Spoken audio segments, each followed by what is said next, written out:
anemia y serie blanca. Creo que ya se les ha compartido, los doctores creo que ya les ha compartido, ¿verdad? Los exámenes. Sí. Nuestro primer parcial, si no me equivoco, está para el 16 de septiembre, ¿no? Parece que sí. Creo que sí, ¿no? Entonces tenemos bastante tiempo para poder abarcar más temas, pero... A ver, un poquito recapitulando. Ya habíamos terminado la parte de poligloburias y policitemia vera.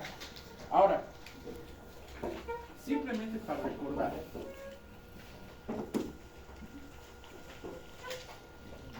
¿cómo diagnostico o cuál sería el criterio que tendría que tomar para poder diagnosticar una poligloburia como tal?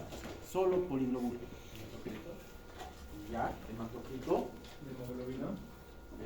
hemoglobina y los glóbulos rojos, ¿verdad? Los cuales tienen que estar bajos, elevados, ¿verdad? A esto en todo caso lo denomino como poligloburia. Ahora, si yo en todo caso, aparte de esto, tuviera glóbulos blancos, plaquetas, y en relación a lo que son los glóbulos blancos, elevación de neutrófilos, ¿qué es lo que estaría hablando? ¿Qué estaría diagnosticando? Si en todo caso encontrara que estas están elevadas también. ¿Una infección? No. O sea, aparte de lo que ya está elevado el hematocrito, la hemoglobina y los glóbulos rojos, encontrara que los glóbulos blancos, las plaquetas, a través de los neutrófilos estuvieran elevados, ¿en qué estaría hablando? Si uno es poliglobulia como tal, ¿el otro qué será? Policitemia vera. Es decir, y esto quiero que quede claro. Si estos tres, hematocrito, hemoglobina y glóbulos rojos, van a estar elevados, simplemente estoy hablando de una poliglobulia. Pero si a esto lo voy a asociar, o es decir, voy a sumar la presencia de glóbulos blancos elevados, plaquetas y neutrófilos, policitemia vera. A eso me refiero. Eso quiero que quede claro. ¿Ya? ¿Para qué en todo caso? Para ver si en todo caso ese paciente simplemente está teniendo una reacción fisiológica por aumento de eritropoyetina o por cualquier otra situación de tipo fisiológico. Pero hay que tener cuidado cuando ya dentro de estos mismos marcadores, estos tres que hemos señalado, se va a adicionar los glóbulos blancos, las plaquetas o neutrófilos elevados. Porque ahí estaríamos hablando de otro problema a nivel ya medular, ya no directamente con relación a los glóbulos rojos. Eso quiero que esté claro. Ahora sí vamos a pasar al otro extremo. Habíamos hablado de lo que son las anemias. En las anemias simplemente habíamos tomado en cuenta que va a ser la disminución de la concentración de hemoglobina sanguínea. En los varones por debajo de 13 gramos sobre decilitro y en las mujeres por debajo de 12 gramos sobre decilitro. ¿Verdad? Con relación a su trabajo, ¿qué anemias fisiológicas han encontrado?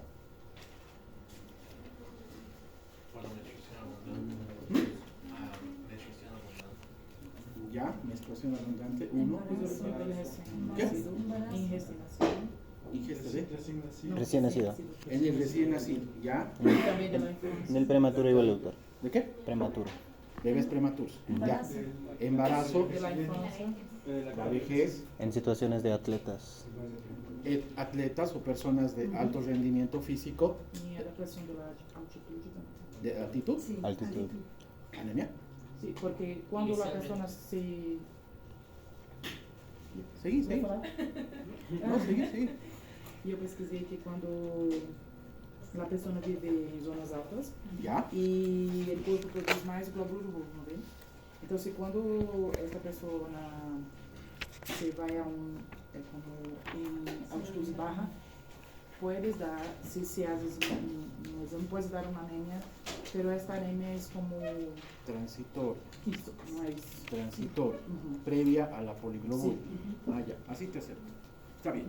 Entonces, Si yo voy a encontrar en un paciente simplemente la disminución de la hemoglobina, simplemente estaría catalogando como una anemia, ¿ya? Pero en primer lugar habíamos visto que esto se puede clasificar en tres formas: anemia leve, moderada y grave, todo dependiendo de los valores que se vaya a encontrar en los laboratorios. Y esto habíamos dicho que tiene o va a tener una variación en relación a situaciones totalmente aisladas.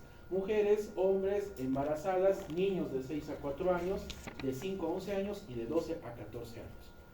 Esto para poder establecer la primera clasificación de las anemias por la cantidad de hemoglobina encontrada.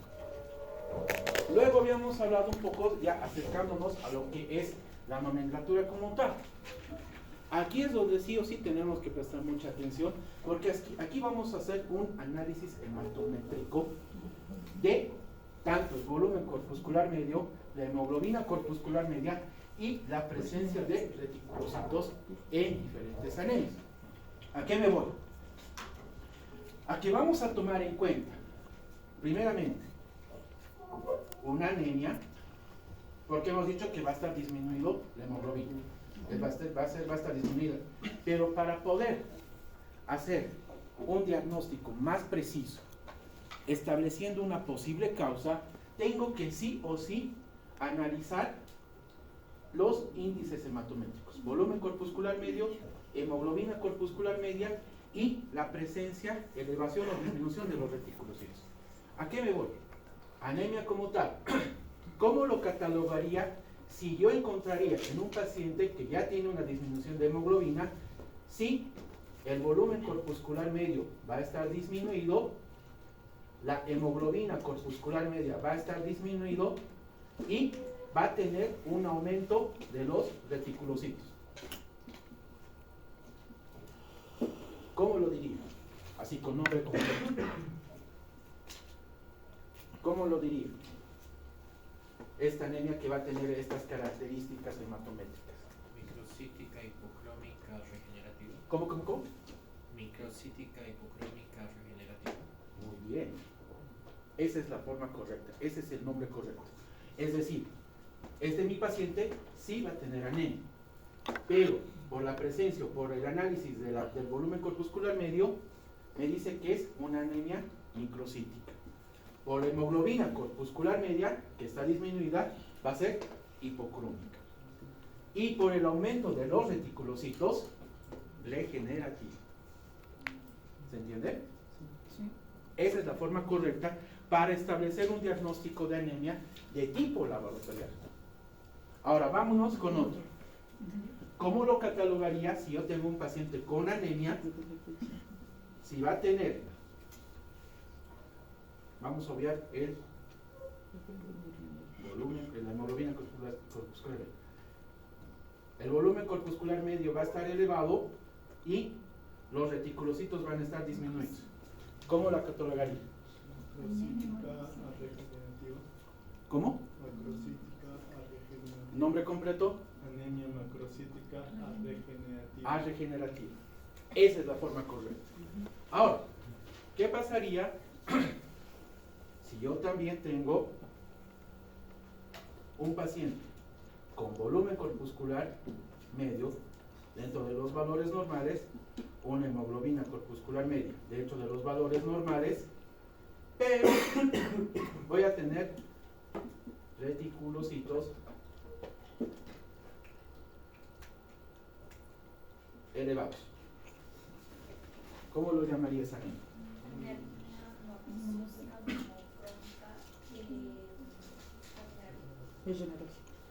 Regenerativa. ¿Regenerativa? Sí. Esa es la forma correcta. De acuerdo a esto, yo puedo establecer este tipo de anemias. Es decir, una clasificación por el análisis hematométrico. Aquí ya nos va a dar exactamente qué es lo que está pasando con ese paciente. ¿Cuál es la causa de la anemia como tal? ¿Ya? Entonces, aquí es ya donde empiezo a jugar y empiezo a analizar las causas como tal. ¿Ya? Vamos a empezar primeramente con la, ¿cómo lo llamarías? Volumen corpuscular medio. A ver, yo voy a hacer yo así, A ver, número del 1 al 10. 10. Izquierda o derecha. Derecha. Derecha. Tu derecha. 1, 2, 3, 4, 5, 6, 7, 8, 9, 10. ¿Cómo lo llamaría esto? ¿Qué anemia sería? Anemia microcítica. ¿Ya?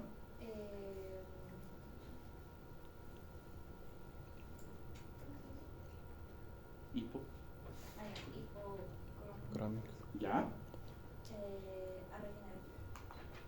Muy bien. Microcítica, hipocrómica, arregenerativa. Entonces, ¿cuáles van a ser las causas de este tipo de anemias? Vamos a hablar principalmente, o en todo caso se presenta en un paciente con anemia ferropénica por deficiencia de hierro o déficit de hierro. Esto más que todo también presente en las anemias de enfermedades crónicas y talasemias menores, en donde va a haber una disminución de la formación de hemoglobina a través de este déficit de hierro. Entonces, estas anemias podemos decirlos que son por vamos a decirlo por el déficit de hierro o bajo consumo de hierro. Aquí yo tengo una pregunta importante. ¿Cuál será la diferencia entre una anemia ferropénica y una anemia sideroblástica? Sí, ¿de qué, doctor? Sideroblástica. Esta es, ya, la ferropénica es por déficit de hierro. Sí. Y la sideroblástica, porque sidero también es hierro, ¿no ven? ¿Exceso? De hierro. Ah, no sería anémico. Ya no sería anemia, exacto. ¿Cuál será la diferencia entre sideroblástica, una anemia sideroblástica, o una anemia ferropénica? Porque los dos tienen que ver con el hierro. Ferropénica significa que en todo caso hay un déficit de hierro. Y sideroblástica, Ausencia de hierro. ¿se acuerdan cuando hemos hablado acerca del hígado? Del hígado. Ah? Del hígado. Del hígado. Ah, sim. Pra mim tinha entendido errado. ¿No ves? En todo caso, el hígado es el lugar donde se almacena el hierro, ¿no ves? ¿En forma de qué? Ferritina. Ferritina, ¿no ves? Eso voy a seguir molestándoles hasta el final. Entonces, ¿qué es lo que pasa en la anemia sideroblástica? El cuerpo no puede usar ese hierro. Es decir, no hay capacidad de usar ese hierro por algún tipo de... Bueno, vamos a hablarlo en todo caso de una condición genética que impide que en todo caso el hierro que se está acumulando se pueda usar para la maduración de los reticulocitos. Entonces, esa es la diferencia entre sideroblástica y ferropénica. La ferropénica está directamente relacionada con el déficit de hierro. Es decir, el paciente no absorbe hierro o no consume hierro. Malnutrición, problemas intestinales, bajo consumo y demás cosas. En cambio, la sideroblástica es donde no se puede usar el hierro acumulado por alguna condición genética. Y ahí en todo caso intervienen lo que son las talasemias mayores. Ahora vámonos con el otro tipo. Este en todo caso estamos diciendo que es Doctor. microcítica, hipocrómica. Doctor, ¿Ah? talasemias mayores. No, esto es en las menores, pero en las mayores es donde vamos a encontrar los dos.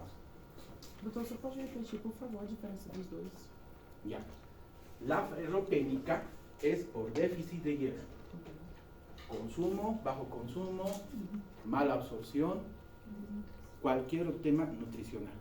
En cambio, la sideroblástica es cuando no se puede usar los reservorios de hierro por el cuerpo por alguna condición genética. Ahí, en todo caso, vamos a hablar de lo que son las talasemias mayores. Aquí, como es ferropénica, son las talasemias menores. ¿Ya? ¿Se entiende en todo caso lo que es este primer grupo? ¿Se entiende lo que es este primer grupo? Microcítica, hipocrómica, arregenerativa. Ahora, ¿qué es lo que pasa con esta parte de lo que es arregenerativa? Nadie me está preguntando. Arregenerativa, ¿qué hemos dicho? ¿Dónde se presentan las arregenerativas? ¿A nivel periférico o a nivel central? ¿Eh? Central, es decir, a nivel de la médula ósea. Por eso es que en todo caso los reticulocitos están por debajo de los 35.000. Es decir, que esa médula ósea no está produciendo reticulocitos. Entonces, aquí incluso pondría otro tipo de causa. Podría hablar de una anemia aplástica. ¿Por qué? Porque esa médula no está funcionando, no está llegando a cumplir su labor. ¿Lo ven? Por alguna situación, radiación o alguna situación. Entonces, hasta aquí estamos bien. ¿Ya? Este es el primer grupo. Vámonos con la segunda.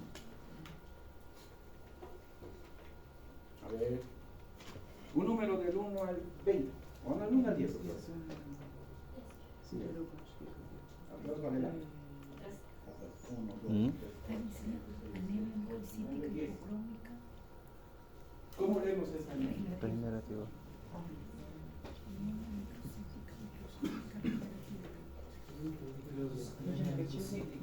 Não é a regenerativa. Que está acima. ¿Ya? Regenerativo. ¿Regenerativa? Muy bien. Microcíclica hipocrómica regenerativa. ¿Cuáles van a ser las causas de este segundo grupo? Van a ser las talasemias mayores, ahí en todo caso entra lo que es la sideroblástica con respuesta medular, y la hemólisis crónica con microcitosis. Aquí está la otra parte, lo que esto estaba hablando. Talasemias mayores, anemias sideroblásticas con respuesta medular y hemólisis crónica con microcitosis. Aquí nos está diciendo que los glóbulos rojos están pequeños, están pálidos porque no están captando una buena cantidad de hemoglobina y está teniendo una gran presencia de lo que son glóbulos rojos inmaduros. ¿Ya? Eso es lo que nos está diciendo. Causas, aquí ya las tenemos. ¿Ya? Y aquí está la otra parte. La anemia sideroblástica. Algo está pasando con ese paciente. Algo está sucediendo. ¿Y qué es lo que tenemos que hacer? Simplemente tratar de compensar con alguna otra situación. Si no están logrando captar o no están logrando usar el hierro que está acumulado en el hígado, entonces voy a tener que empezar a dar suplementos de hierro. ¿Ya? Para que en todo caso esos glóbulos o en todo caso esta fórmula laboratorial pueda cambiar y así restablecer su normalidad. Vamos con el tercer grupo. A ver. Número de 1 a 10. Atrás adelante. 1, 2, 3, 4, 5, 6, 7, 8, 9.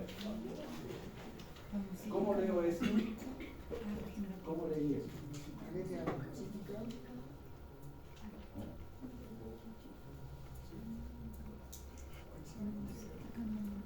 quieres, puedes acercar. ¿Cómo leo esa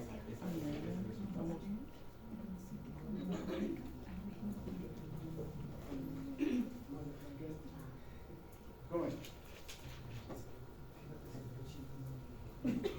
¿Están bajos la vez que hay que hacer? ¿Están bajos? No. Entonces, ¿cómo lo leí? Norma. Norma. Lo leo igual. Se lee igual. Hemos dicho, o es microcítica, lo que está ahí, y macrocítica. El otro hemos dicho que es hipocrómica y lo que vimos. ¿Cómo lo leí?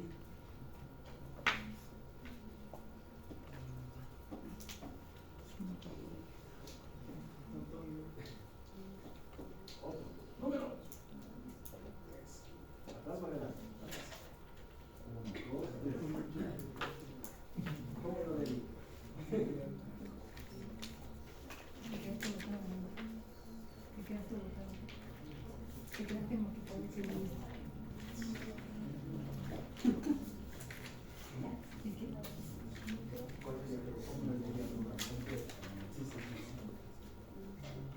Normocítica, normocrómica,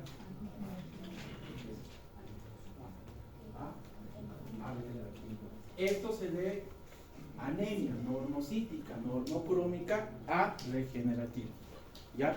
Su compañero decía, o me preguntaba, si yo tengo valores normales de estos, ¿los tengo que leer igual? Hemos dicho que sí, se puede clasificar de igual manera. Pero aquí hay una situación, que va a haber una disminución de los retículos. ¿ya? Pero sí va a haber una anemia. ¿En qué tipo de situaciones voy a tener esta situación peculiar?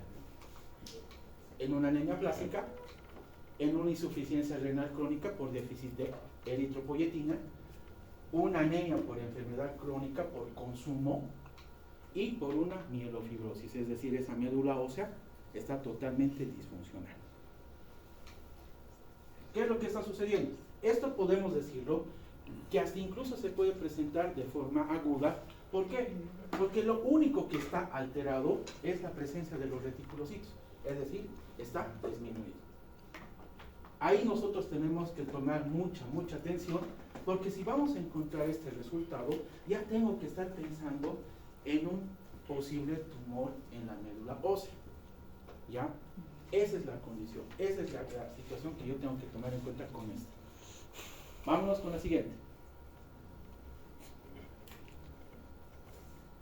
Un número del 1 al 10.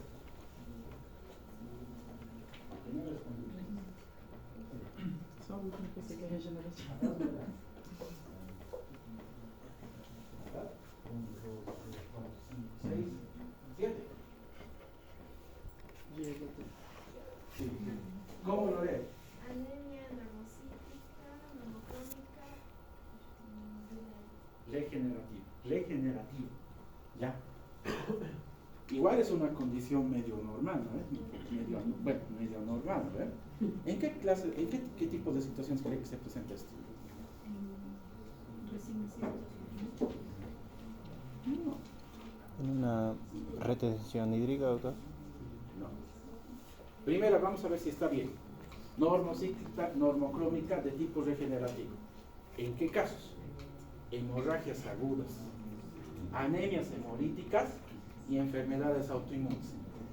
Hemorrágica. Tomemos en cuenta que no se está alterando nuevamente estos dos valores, pero sí en todo caso está elevándose los reticulocitos. Es decir, que por la hemorragia el órgano la médula ósea está empezando a compensar, quiere compensar esa pérdida. Entonces va a empezar a producir mayor cantidad de glóbulos rojos inmaduros para poder suplir los que se están perdiendo. En la anemia hemolítica es lo mismo. Es decir, no va a haber alteración de estos dos, pero por causa de la hemólisis o la destrucción de esos glóbulos rojos, va a empezar a aumentar la producción de reticulocitos. Me caso entre él.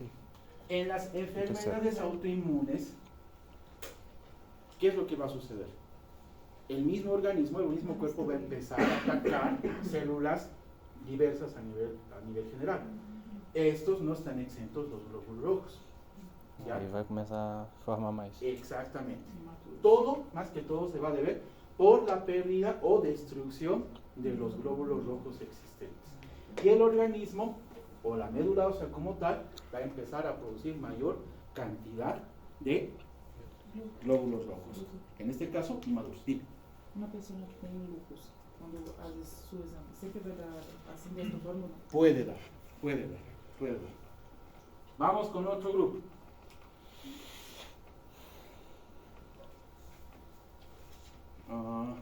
Número del 1 al 10. ¿Cuánto? 5. Regenerativo. Atrás o adelante. 1, 2, 3, 4, 5. Normocítica regenerativa. Normocítica. Anemia normocítica. Está mayor. Bueno, entonces sería macrocítica Macrocítica. regenerativa. Regenerativa. Sí. Ya. Anemia macrocítica regenerativa. Muy bien. Que tá mais. ¿En qué situaciones? Aquí nos está diciendo que los glóbulos rojos están elevados y aparte que está habiendo una alta presencia de glóbulos rojos inmaduros. ¿Cuál va a ser? La anemia hemolítica con eritropoiesis selectiva, recuperación tras tratamiento de anemia megaloblástica o hemorragia aguda en fase de regeneración. Una transición entre la anterior y lo que nosotros estamos haciendo para poder tratar a ese paciente. Se puede presentar. Aquí lo único que yo quiero que tomen en cuenta es la hemolítica con eritropoiesis significativa. O sea, es decir, para que vean qué tan frágil es tratar de mantener este equilibrio, que por hacer algo de más podemos estar pasando a algo mucho más complicado, que es una poliglobulia incluso en algunos casos. Ya, vámonos con esta última. Número del 1 al 10. 5. 5. ¿Atrás o adelante? Bueno. Atrás. 1, 2, 3, 4. Otra vez. Ahora sí. Anemia macrocítica A regenerativa. Muy bien. Macrocítica a regenerativa. ¿En qué tipo? Aquí en todo caso va a haber ya un tema de disminución o bajo consumo de precursores de la maduración de los glóbulos rojos. Ejemplo, déficit de la vitamina B12, anemia perniciosa, lo que nosotros normalmente conocemos, déficit de ácido fólico, hepatopatías o hipotiroidismo y el uso de fármacos como el metotrexate o la sidopudina. Aquí tenemos que tomar en cuenta el déficit de ácido fólico, porque es lo que se va a presentar principalmente en mujeres embarazadas, y por eso es que nosotros tenemos que darles siempre su suplemento de ácido fólico con hielo como tal. ¿Qué habíamos dicho? Sulfato ferroso. Muy bien. Ese es el tratamiento. Hepatopatías. Porque hemos dicho que en todo caso, como el hígado es el encargado de producir, o en todo caso de ser el reservorio de hierro a través de la ferritina, también va a haber una disminución de estos precursores en la maduración como tal. Aquí, ¿qué nos está diciendo? Simplemente que está habiendo una disminución de los reticulocitos a nivel central. ¿Ya? Entonces, ¿qué es lo que tengo que hacer? Suplir ese tipo de condición. ¿Se ha entendido esto? Bien. Dentro de lo que son las anemias de tipo regenerativa, es decir, cuando va a haber un aumento de los reticulocitos, principalmente se va a presentar en las anemias hemolíticas o anemias post-hemorragias agudas. Esta tercera y esta última es principalmente la que nosotros tomamos en cuenta cuando el paciente es sometido a una cirugía de gran complejidad, en donde sí o sí el cirujano, o en todo caso el que está haciendo la cirugía, va a pedir unidades de sangre para poder compensar. ¿Ya? Las de tipo A regenerativa, como hemos dicho, va a ser por disminución de reticulocitos, principalmente se presenta en las alteraciones de médula ósea. De tipo carencial, por deficiencia de hierro, folatos, vitamina B12 o por una condición hormonal, hipotiroidismo o hipocortisolismo. Este otro examen, que si bien nos ayuda para determinar si ese paciente está con una poliglobulia, no es tan usado por el hecho de que ya hay bastantes pruebas que nos pueden decir sin necesidad de analizar el volumen total de sangre, el volumen total de plasma o el volumen de masa eritrocitaria para ver si ese paciente está con eritrocitosis o con poliglobulia. Además que nosotros ya hemos establecido ahora esos tres parámetros o esas tres condiciones para poder establecer si ese paciente sufre o no de poliglobulia. Esto simplemente como referencia. Volvamos a eso. Ahora sí. Hasta este momento, ¿cuántos tipos de anemia hemos visto? 5. ¿Solo 5? No. Ah, Vamos primeramente con las anemias, simplemente analizando la hemoglobina. ¿Cuántos tipos de anemia hemos visto? Simplemente con el análisis de la hemoglobina. 3. ¿Cuáles son? Anemia.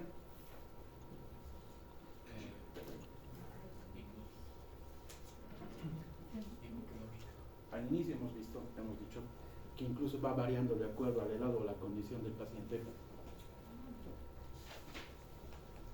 Anemia leve, moderada y anemia grave. Luego, este es uno, por en todo caso, este es simplemente por la hemoglobina. Ahora, por el índice, análisis del índice hematométrico. ¿Cuántos tipos de anemia hemos conocido? Anemia 7, muy bien. ¿Cuáles son? Microcítica, hipocrómica, regenerativa. Luego hemos visto la anemia microcítica, hipocrómica, regenerativa. Luego, la anemia macrocítica, macrocítica, macrocítica. Normocrónica. A ver, vámonos con eso. Normocítica, La normocítica, normocrómica, normocrómica, regenerativa. regenerativa. La anemia, Normocítica, normocítica, normocrómica, normocrómica, regenerativa. regenerativa. Luego, la anemia, Anemia. macrocítica, Macrocítica, hipocrómica, hipercrómica. Regenerativa. regenerativa, Regenerativa. porque no hay un aumento.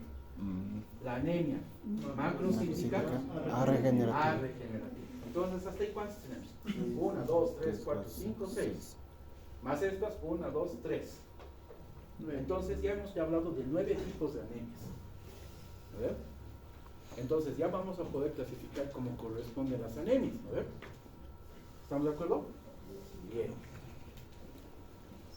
¿Ya? Muy aparte de eso, este tipo de diagnósticos o este tipo de nomenclatura de las anemias se usa como diagnóstico laboratorial. ¿Ya? Solamente como diagnóstico laboratorial. Porque otro es el diagnóstico clínico que ustedes establecen. Por ejemplo, si yo voy a tener, hemos dicho, una anemia macrocítica de tipo regenerativo, ¿cómo lo podría llamar como análisis clínico? Como un diagnóstico clínico. Es característico por déficit de vitamina B12. Y hemos mencionado hace ratito. Anemia La anemia perniciosa. Muy bien. Y si yo les dijera que estoy hablando de una anemia megaloblástica, ¿cómo creen que están sus valores de ese paciente? Macrocítica, regenerativa. Muy bien.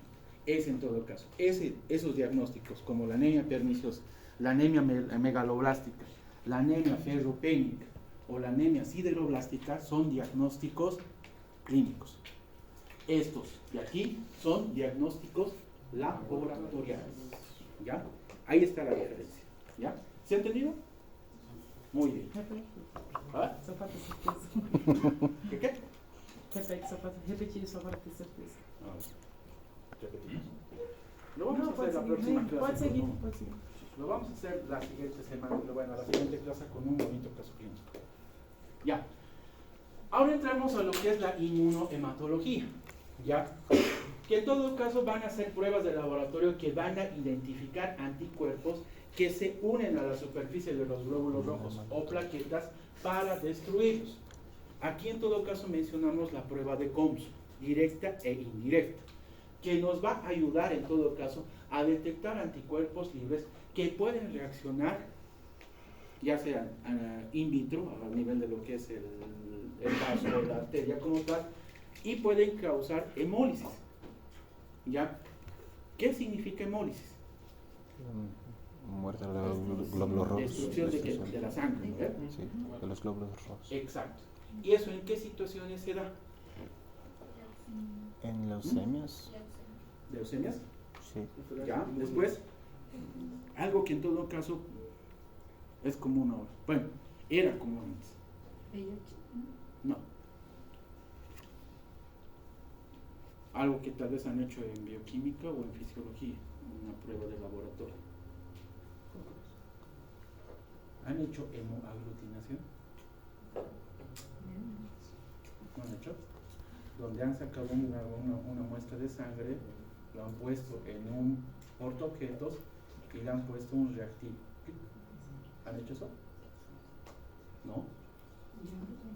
¿Han hecho? ¿Han hecho o no han hecho? Sí, sí, no me acuerdo. Ahí en todo caso tenemos que hablar de lo que es. Vamos, voy a adelantar un poquito. Voy a adelantar un poquito.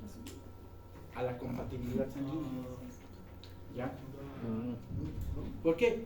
Porque si en todo caso un grupo sanguíneo de un paciente receptor recibe sangre equivocada, en todo caso puede haber destrucción de glóbulos rojos, o destrucción como tal de la sangre. Eso era lo que sucedía antes. Actualmente ya no sucede eso. ¿Por qué? Porque tanto la muestra sanguínea o el paquete sanguíneo completo como tal ya se divide en componentes como tal.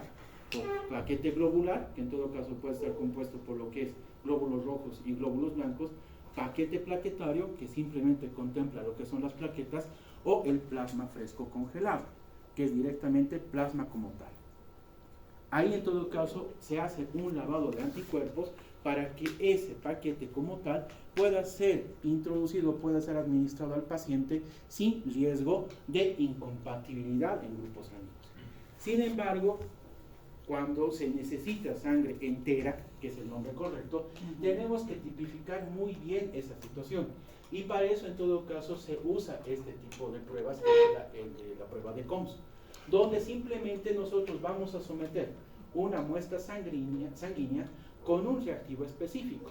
Y vamos a poder ver si en todo caso esa muestra se aglutina, se destruye o simplemente se vuelve reactiva a esa sustancia que en todo caso nosotros vamos a introducir. Prueba de COMS indirecta se dice cuando la muestra reacciona al reactivo. Entonces, esa prueba, ese paciente es pasible a sufrir una hemólisis.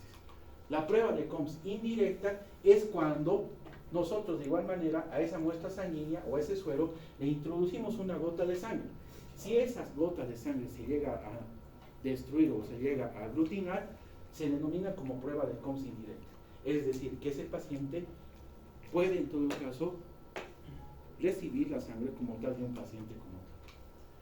La prueba de COMS directa nos es fácil o nos sirve más que todo para detectar anemias hemolíticas autoinmunes, leucemia linfocítica crónica, reacción a una transfusión, mononucleosis infecciosa y pacientes con diagnóstico de sífilis. Y la prueba de COMS indirecta es una prueba que se practica para determinar si va a haber una incompatibilidad sanguínea entre lo que es el producto y la madre para poder prevenir una hemólisis generalizada en el nuevo producto, en el nuevo ser. Incompatibilidad sanguínea cuando ya tras haber administrado por error un grupo sanguíneo en un paciente receptor X, tengo que resolver el problema como tendría que ser. Eso es simplemente. Ahora, pregunto, ¿cuál es el donante receptor y cuál es el receptor universal? O negativo. ¿Cuál es el donante universal? Cero negativo. Cero negativo. ¿Y cuál es el receptor universal? ¿Quién puede recibir sangre de todo tipo? AB positivo. Aquí está. ¿Puede donar a todos quién? ¿Puede recibir de todos? El AB positivo. ¿Puede donar a todos cuál? Cero positivo. Todos. Muy bien. Hasta ahí entonces ustedes están. ¿Verdad? El cero negativo es el donante universal. Y el receptor universal es el AB positivo. Para que lo tomen en cuenta. En caso de que ustedes requieran hacer esa práctica de transfusión sanguínea de sangre entera sanguínea. Ahora tenemos la facilidad, los laboratorios de tipo hematológico ya nos pueden facilitar esa situación de dividir la sangre en componentes. ¿Ya? Eso para como referencia. Bien, ahora entramos a la serie blanca. Leucocitos. Cuando hablamos de serie blanca, estamos hablando de qué tipo celular en la sangre. Los leucocitos. Leucocitos, muy bien. ¿Y cuántos grupos celulares tienen los leucocitos? 5. ¿Cuáles son? Los mastocitos, eosinófilos, basófilos, neutrófilos y... ¿Cuál es el dicho? ¿Estás bien? Eosinófilos, basófilos, neutrófilos, los linfocitos los linfocitos, y basófilos. los monocitos, eosinófilos y los basófilos. ¿Ya? Al recuento de todas estas formas celulares de la serie blanca se denomina como leucograma. Los valores normales totales de los glóbulos blancos más o menos oscila entre 6.000 a 10.000 unidades litro. Valor relativo, 100%. ¿Ya? Ahora, si yo voy a subdividir, como lo ha dicho su compañero, los neutrófilos, linfocitos, monocitos, eosinófilos y basófilos tienen un valor tanto relativo como un valor absoluto. Ambos valores están bien representados como valores de referencia. ¿A qué me voy? Los laboratorios bien les pueden dar los valores relativos, o en caso contrario les pueden dar los valores absolutos. Es por eso que ustedes deben conocer estos dos parámetros. ¿Y cuál es el más utilizado, doctor? El valor relativo. El valor relativo es el que más se usa. ¿Ya?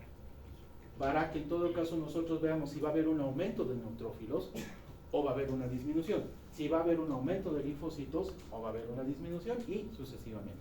Ahora, una situación interesante es que cada una de estas formas va a reaccionar específicamente a una infección o a una situación específica también. Los neutrófilos se elevan ¿en qué situación? ¿Saben? De inflamaciones, infecciones. Infecciones, inflamaciones de tipo agudo. Agudo. Los linfocitos, lo mismo. Podemos decir que en todo caso cuando se cronifican. Los monocitos, Monocitos. ¿bien? Se puede decir infecciones, pero no es tan relevante. Los eosinófilos, Alergias. alergias y parásitos. Parásitos. Y los basófilos, bueno, están ahí para poder cumplir. Bueno, aquí en todo caso, a manera personal, yo tomo en cuenta, o siempre he tomado en cuenta, estos tres: neutrófilos, linfocitos y eosinófilos. Los neutrófilos, como ustedes han dicho, en situaciones por infección, inflamación Agudo. aguda. Los linfocitos, ya cuando en todo caso la situación se puede cronificar. Y los eosinófilos en parasitosis y Alergias. en tipos de alergia. Ahora vamos a ver, vamos a hacer un poco más. Cuando los leucocitos o la fórmula de los por así decirlo, leucogramas se encuentra elevado por encima de las 10.000 unidades, se denomina como leucocitosis. Leucocitosis, en todo caso, por una infección de tipo bacteriana, viral, fúngica o parasitaria. Aquí es donde yo tengo que empezar a discernir qué tipo de infección es la que yo voy a tratar. ¿Cómo? Analizando esas formas celulares blancas. ¿Ya?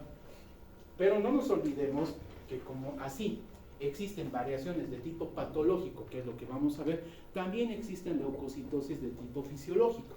¿En qué situaciones?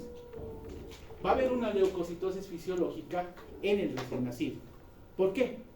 Porque como está entrando en contacto con un medio externo que no conoce, automáticamente el cuerpo reacciona de manera defensiva o de estrés y eleva los leucocitos para prevenir infecciones o para proteger a los hijos. Al finalizar el embarazo, no se olviden que en todo caso, donde se adhiere o donde se implanta la placenta, genera prácticamente una lesión, ¿verdad? O sea, es decir, cuando se desprende la placenta, genera una lesión en todo ese nivel. Eso genera una inflamación. ¿Verdad? Y por ende, va a haber un aumento de leucocitos. Esfuerzos físicos intensos por estrés, por una situación donde el cuerpo, si bien en todo caso está reaccionando a ese estrés, va a hacer que en todo caso los leucocitos se eleven como mecanismo de defensa, por estrés. De tipo no infeccioso, en dolor agudo, procesos inflamatorios, situaciones posthemorrágicas, hipertermia, quemaduras extensas o neoplasias. Farmacológica por el uso de corticoides y el uso de terapia hormonal con factores de crecimiento. Cuando usamos nosotros factores de crecimiento para un paciente que tiene talla baja o necesita algún tratamiento sustitutivo, no nos olvidemos que la hormona de crecimiento también actúa a nivel de los huesos largos, haciendo que en todo caso existe una reestructuración o una reconstrucción de ese hueso, y ahí es donde en todo caso llega a hacer o incrementar la cantidad de leucocitos para poder coadyuvar, por así decirlo, esa destrucción de los huesos largos. Ahora sí vamos con lo que es esta situación. ¿Qué es lo que pasa si yo dentro de este recuento de lo que son los leucocitos me encuentro con una cifra por arriba de 30.000 unidades litro? ¿Qué pasaría si yo encuentro un paciente con este dato? ahí yo tengo que sonar alarmas, o en todo caso tengo que tomar muy en cuenta que yo ya posiblemente me esté encontrando con una reacción leucemoide. Es decir, si yo encuentro un paciente con 30.000 leucocitos, ya tengo que estar pensando que ese paciente posiblemente esté con inicios de leucemia. Ahí ya tengo que sonar campanas y hacer exámenes complementarios, como por ejemplo un aspirado medular, para determinar si en todo caso esa médula ósea está trabajando de manera correcta. ¿Ya? Cuando yo me encuentre con una disminución del leucograma por debajo de 4.000, cuando encuentre por debajo de 4.000, no de 6.000, ahí recién yo voy a denominarlo como leucopenia. Esto se presenta en casos de sepsis generalizada, es decir, una infección, ya sea bacteriana o lo que sea, pero a nivel generalizado, virus, como por ejemplo el virus del VIH o el síndrome de inmunodeficiencia adquirida, enfermedades autoinmunes y aplasia medular. Ahora, aquí vamos a analizar un poco ya lo que son las formas celulares de la serie blanca.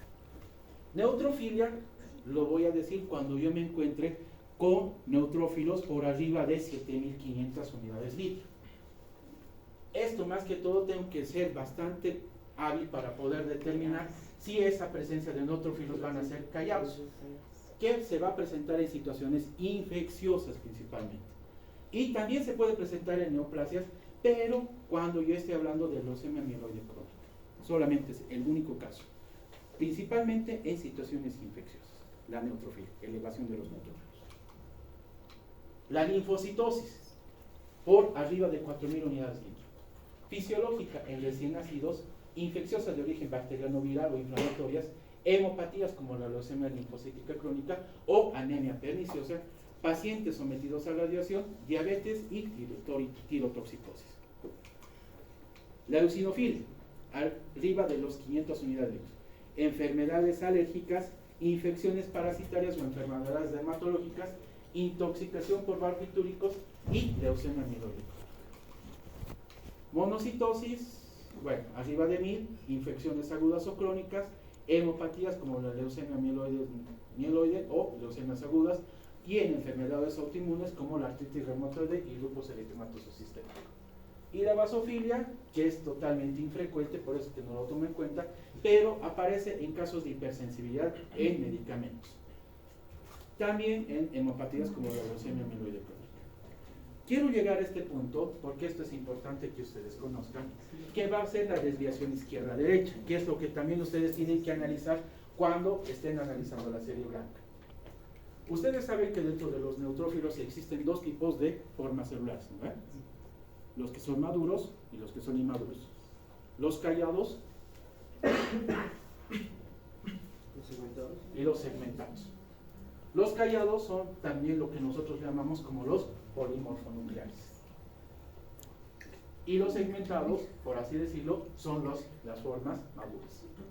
Cuando yo me encuentre con una fórmula neutrofílica, o sea, es decir, los neutrófilos elevados, que van a ser polimorfonucleares, es decir, formas inmaduras, significa que ese organismo está peleando frente a una enfermedad, una infección o una inflamación de tipo agudo y necesita mayor cantidad de defensas.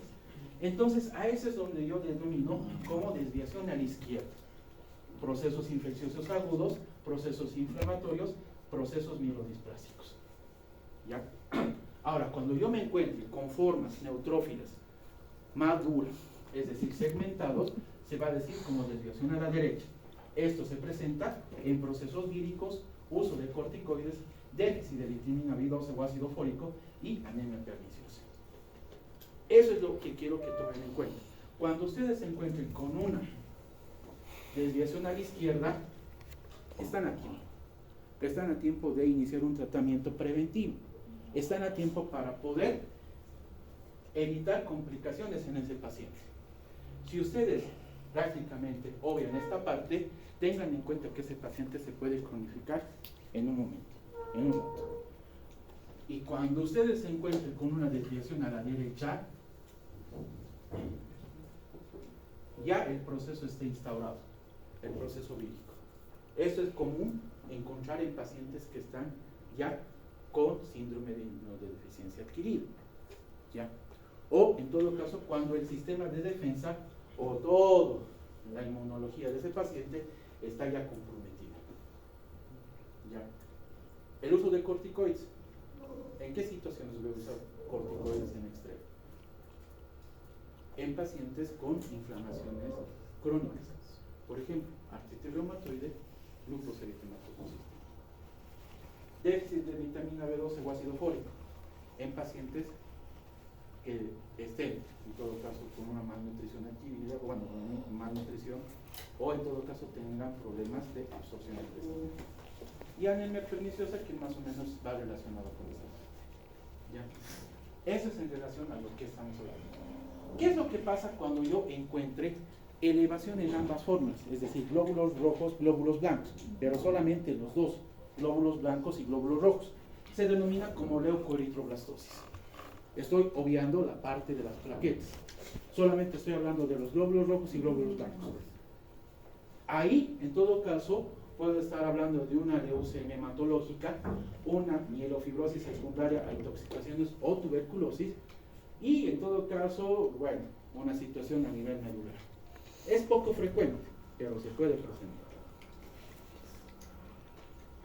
Bueno, esta parte de la disminución de las formas celulares blancas no es muy relevante por el hecho de que es, por así decirlo, va a estar relacionada por una situación por el consumo de fármacos, como por ejemplo antiinflamatorios, antibióticos, antihipertensivos, hipoglicemiantes, por presencia de, o sometiendo, el paciente se somete a radiación, hemopatías, anemia plástica, ferropénica o leucemias, infecciosas, más que todo viral, sarampión, rubeola, o de tipo carencial. Y otras que en todo caso, bueno, de igual manera, por el proceso de infecciones crónicas o enfermedades ya de tipo hormonal. Cuando yo me encuentre con una disminución tanto de la serie blanca como de la serie roja, se denomina como pancitopenia. Es decir, cuando yo hable o escuche de este término, significa que tanto la serie roja como la serie blanca están disminuidas. Aquí voy a tomar en cuenta dos tipos. Una central, que va a estar relacionada a la médula ósea, y otra que va a ser periférica, que más que todo se va a relacionar con la destrucción de estas formas celulares.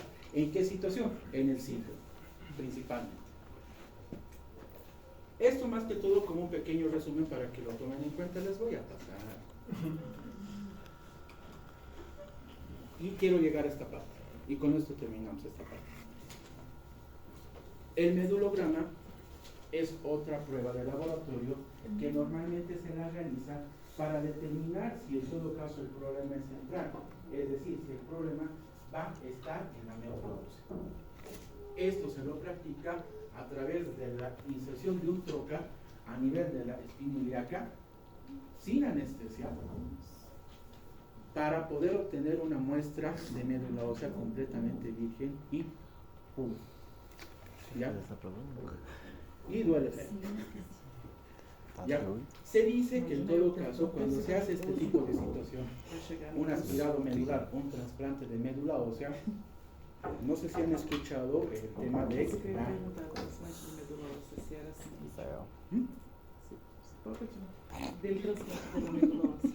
se dice que en todo caso los pacientes que son trasplantados, o bueno, reciben un trasplante de médula ósea, adquieren características fenotípicas del paciente donante. Puntualmente, ¿de qué? Fenotípicas: color de cabello, tal vez incluso alguna modificación en el color de los ojos, situaciones que, bueno, no están comprobadas, pero se dice que puede llegar a suceder. Entonces, no solamente estamos hablando de condiciones fenotípicas, sino también que puede estar adquiriendo, puede estar recibiendo algún otro tipo de problema de orden genético. Por eso es que es importante estudiar al paciente donante para poder incorporarlo, para poder, qué sé yo, trasplantar la médula a su paciente receptor. ¿Qué es lo que nos da? ¿Qué datos nos da la médula ósea o el medulograma? Nos da todo esto. Tanto empezando de lo que es el hemocitoblasto, que va a ser como la médula, como la célula madre, que va a dar origen a estas 5 formas celulares, de donde van a venir todo lo que ya hemos hablado. El hemocitoblasto va a dar origen al proeritroblasto, al mieloblasto, al linfoblasto, al monoblasto y al megacardioblasto, que van a dar origen a todas lo que ya hemos visto ahora. El proeritroblasto va a dar origen a los eritrocitos, el mieloblasto va a dar origen al basófilo, eosinófilo y neutrófilo, el linfoblasto a los linfocitos, el monoblasto a los monocitos y el megacardioblasto va a dar origen a los trombocitos o a las plaquetas. Obviamente que no te va a dar así el medulograma, te lo va a dar así. Ah, ¿Lo ves? qué bonitinho. Pero esto es de referencia. Esto es más que todo para los que van a especializarse en hematología o en todo caso en medicina transfusional. ¿Ya? Porque ellos tienen que dominar toda esta parte para poder hacer esa separación, o para poder dividir los componentes celulares y para poder analizar también esa médula ósea si está bien o si está sufriendo de algo. ¿Ya? Eso es lo que en todo caso estamos hablando, estamos terminando lo que es serie blanca. La siguiente clase, el próximo jueves o este jueves, empezamos con los casos clínicos. ¿Ya? A los que no han venido, díganles que vengan. ¿Ya? No he llamado lista, voy a llamar lista. Los trabajos para entregar. Por favor. ¿Ya te entregaron? Sí, no. No. Va a llamar ahora. Los trabajos para entregar. Sí, por favor, los trabajos. Tus trabajos, por favor.